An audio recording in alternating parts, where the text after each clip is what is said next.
जय माता दी।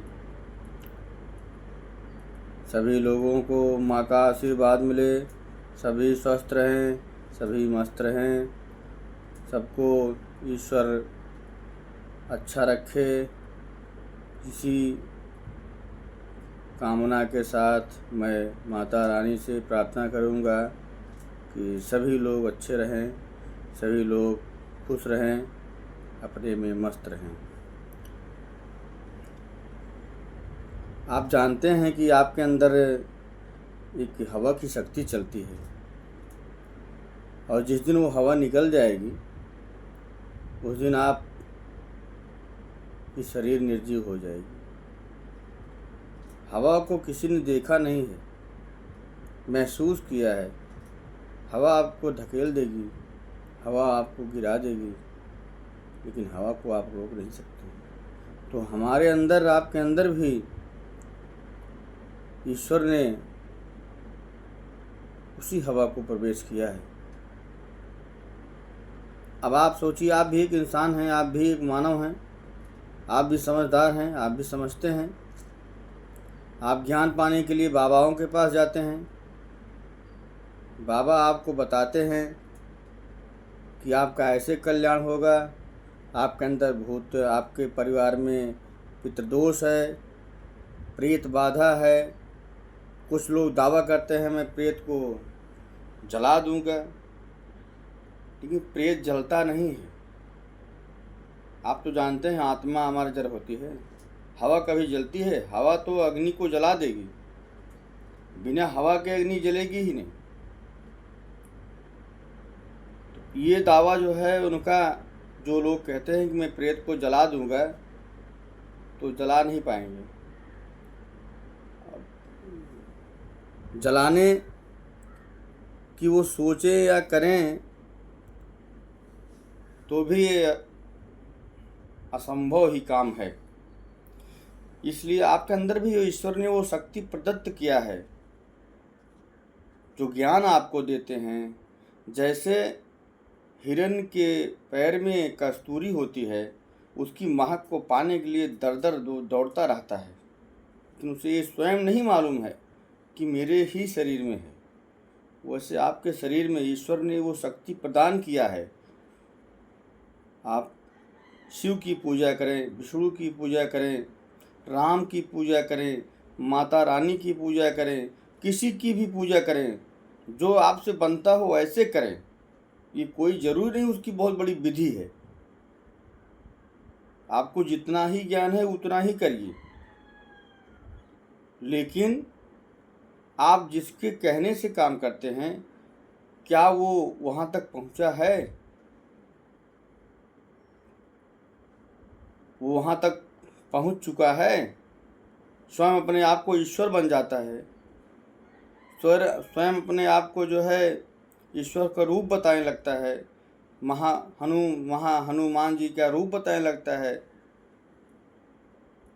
भक्त आप भी हैं, भक्त वो भी हैं।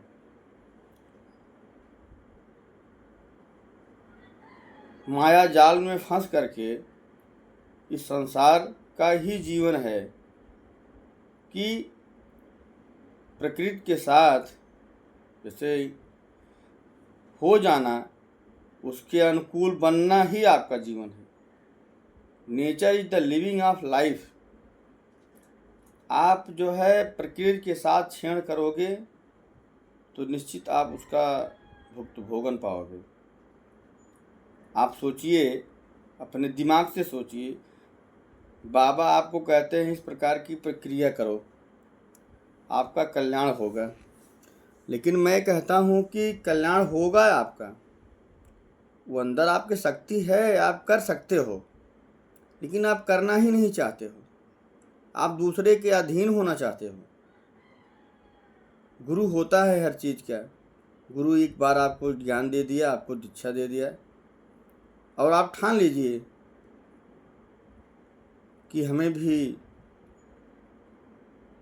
तपस्या में, ईश्वर की पूजा में, माता रानी की पूजा में विश्वास रखना है। किसी के कहने से अगर सब मिल जाए तो कर्म करने की क्या ज़रूरत है? कोई आदमी कर्म क्यों करेगा?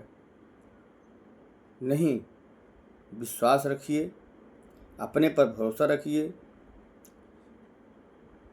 जो लोग आपको बहकाने की कोशिश करते हैं और आपको समझाने की कोशिश करते हैं, ऐसा कोई समझाएगा नहीं कि जो है बेटा जाओ, तुम्हारे अंदर वो शक्ति है, तुम भी जो है माता रानी का भक्त हो। पूजा तो सभी करते हैं अपने घर में, जो नास्तिक है वो भी करता है, जो आस्तिक है वो भी करता है।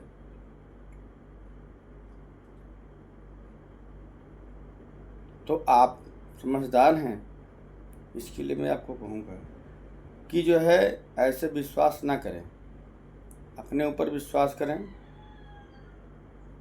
आप जो है स्वयं स्वावलंबी हैं, माँ भक्त बनिए, ईश्वर भक्त बनिए, ज़रूर आपकी रक्षा होगी।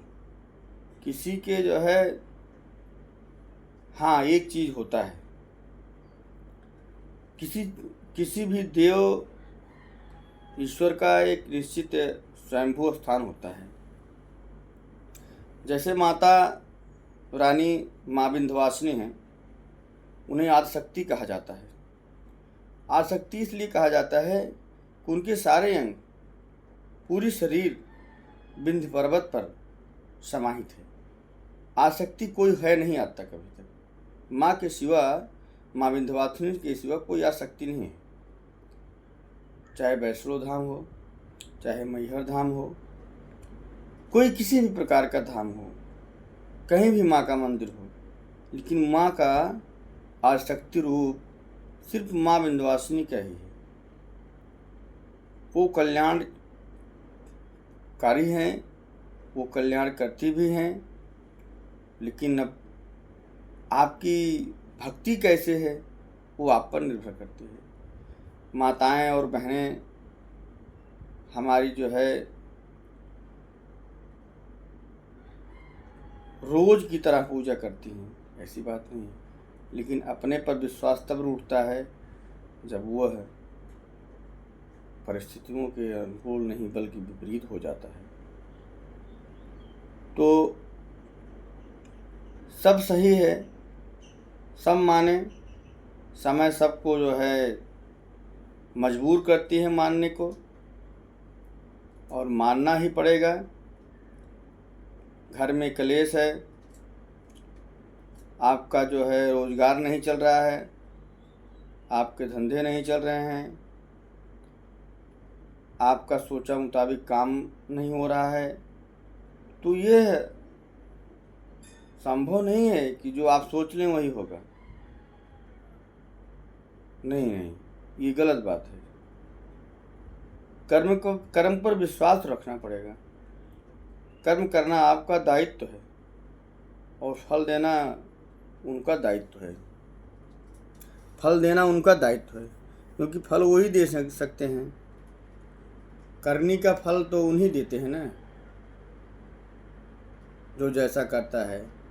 अभी आप देखिए, छोटे छोटे जो है बच्चों को छोटे छोटे फुंसी फोड़े निकल जाते हैं। कुछ लोग कहते हैं एक खसरा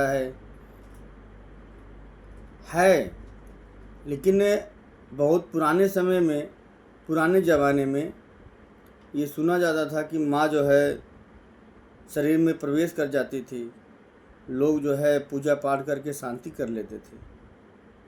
आज भी है, ऐसी बात नहीं, आज भी है। जब आप इसको मानेंगे तब, नहीं मानेंगे तो कुछ नहीं। तो भूत प्रेत का निवारण जो है पितृदोष होता है। जिनकी आत्माएं भटकती हैं उनका एक निश्चित स्थान दिया जाता है, वहाँ पर जो है काशी कैलाश करते हैं। गया है, काशी कैलाश करने के लिए पिशाचमोचन काशी घाट है।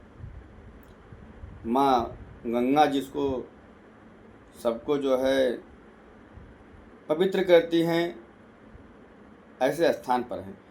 और प्रेत भूत को कोई जला नहीं सकता है।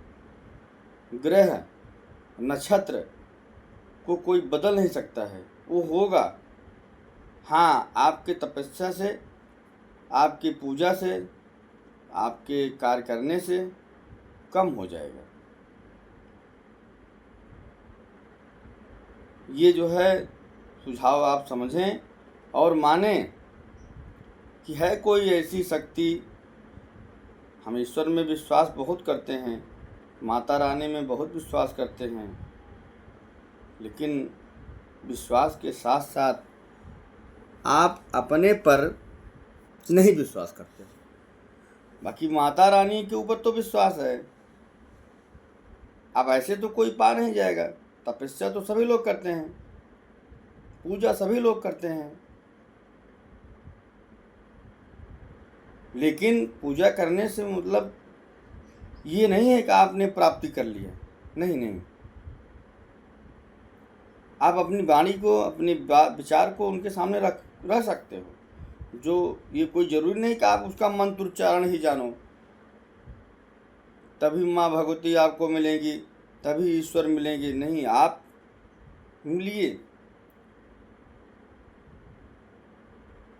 आप बात करिए माता जी से, हे माँ हमारा कल्याण करो, ऐसा कौन सा जो है कर्म मेरा खराब है जिसके कारण हम भुगत रहे हैं। तो ये जो है मैं सलाह दूंगा, आप इस पर विश्वास रखिए। और भूत प्रेत की बात आपको मैं नंबर दूंगा और उस पर आप साक्ष्य पाइएगा, तो ज़रूर आपको कल्याण होगा। लेकिन यदि कोई आपको ऐसा मिले, इसको मैं जला दूंगा, राख कर दूंगा, तो कुछ नहीं। ना किसी ने जो है विष्णु भगवान को देखा है, ना ब्रह्मा को देखा है, ना शिव को देखा है, जबकि ब्रह्मा विष्णु महेश माँ भगवती के चरण के पानी से ही स्नान करते हैं। देखा कोई नहीं, सभी मानते हैं। आमूर्ति और मूर्ति दो प्रकार की जो है पूजा होती है। किसी भी विधि से पूजा करो, किसी भी प्रकार से जो है आप सेवा करो, शक्ति आपको मिलना ही है। आपके अंदर एक साहस मिलना है। तो आज मैं इतना ही आपको बता रहा हूँ।